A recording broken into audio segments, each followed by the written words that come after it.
आज के अक्षय तृतीया के उत्सव की पर्व की आप सभी को बहुत बहुत बधाई एवं शुभकामना।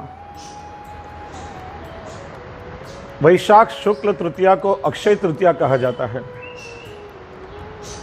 क्योंकि 12 मास में वृद्धि तिथि और क्षय तिथि आती है, लेकिन वैशाख शुक्ल तृतीया का कभी क्षय नहीं होता, इसलिए इसको अक्षय तृतीया कहा जाता है। और हमारे भगवदीय पद का गान भी करते हैं। अक्षय तृतीया अक्षय लीला, नवरंग गिरधर पहरत चंदन, वाम भाग वृषभानु नंदिनी, बीच बीच चित्र किए नववंदन। आज की लीला को अक्षय लीला कहा जाता है, क्योंकि ठाकुर जी की दान लीला, मान लीला, रास लीला, यह लीला प्रतिदिन संपन्न होती है।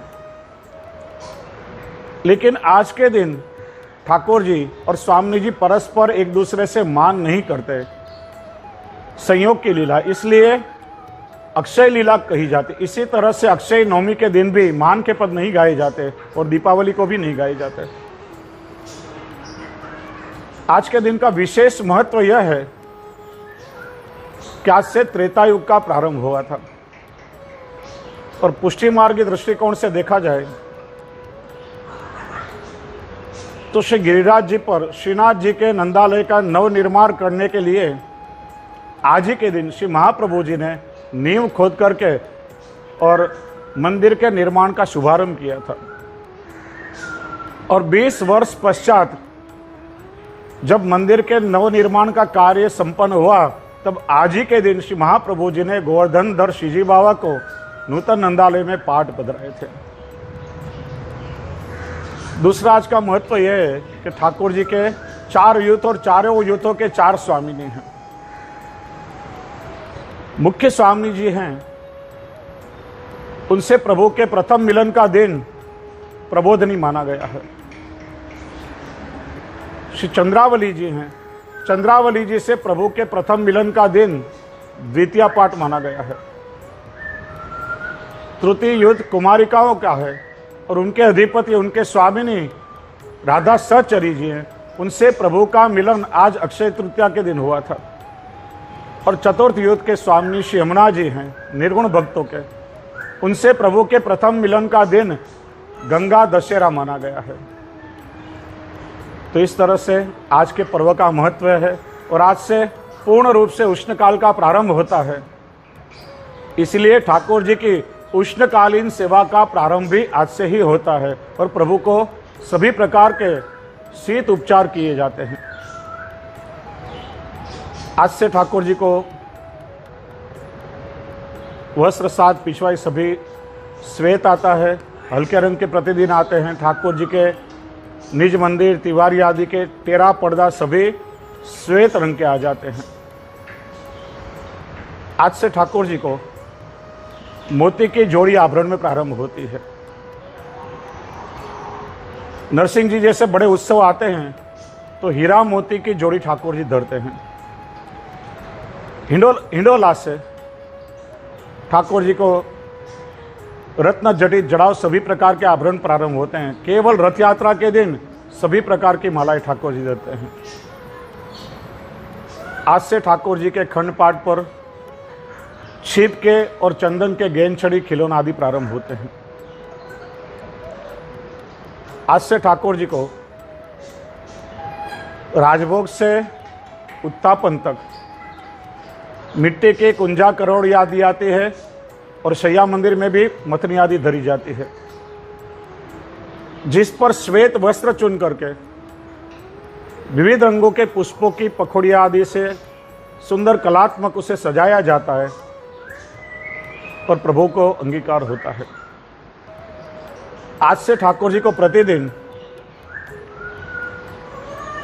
आम का शीरा, अमरस, अमृता, फजीता, पणा, उत्थापन में भिगोई हुई मूंग की, चने की दाल आदि शीतल सामग्री प्रतिदिन आती है।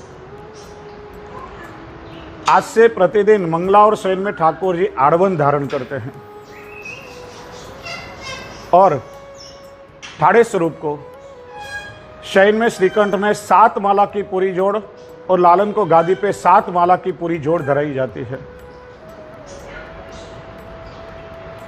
आज राजभोग में ठाकुर जी को श्रीअंग पर चंदन धराया जाता है।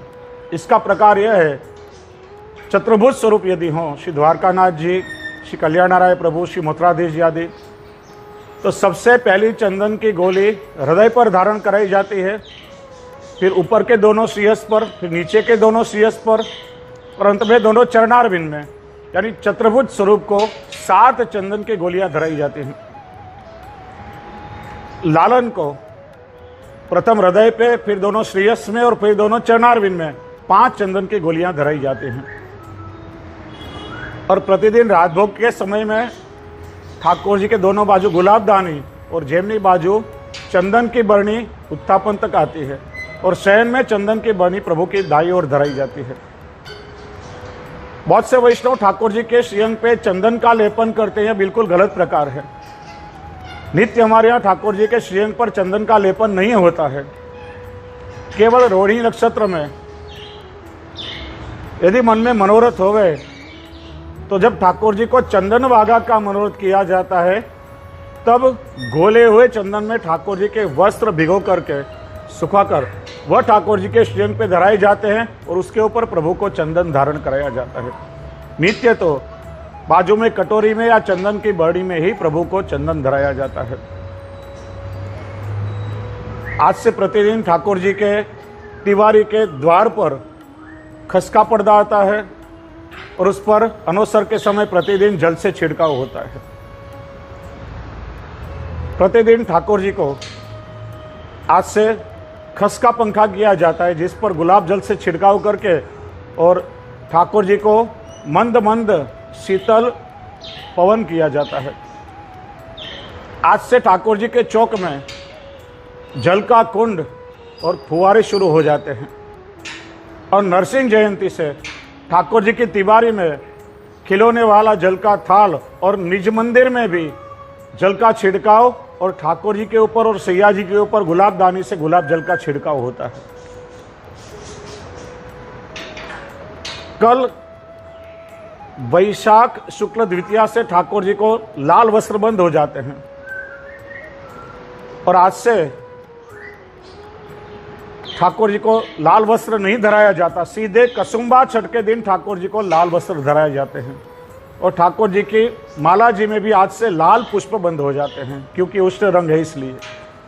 ज़्यादा से ज़्यादा श्वेत पुष्पों का उपयोग होता है, और हल्के रंगों के पुष्प ठाकुर जी को माला में धारण कराए जाते हैं। और आज से ठाकुर जी को वस्त्र में सुनहरी रंग की किनारी भी बंद हो जाती है। तो इस तरह से उष्ण काल में प्रभु को शीतोपचार के द्वारा अधिक से अधिक प्रसन्नता हो, इस प्रकार से हम प्रभु की सेवा करते हैं। श्री प्रभु ने प्यारा श्री यमुनाजीना लाडीला एवा रसिक सत्संगी वैष्णवोने जे श्रीना आ वचनामृत गम्या होय तो आ विडियोने लाइक करजो, शेर करजो અને કમેન્ટ બોક્સમાં જય શ્રી કૃષ્ણ જરૂર લખજો, અને અમારી ચેનલ શ્રી વલ્લભને સબસ્ક્રાઇબ કરવાનું ભૂલશો નહીં.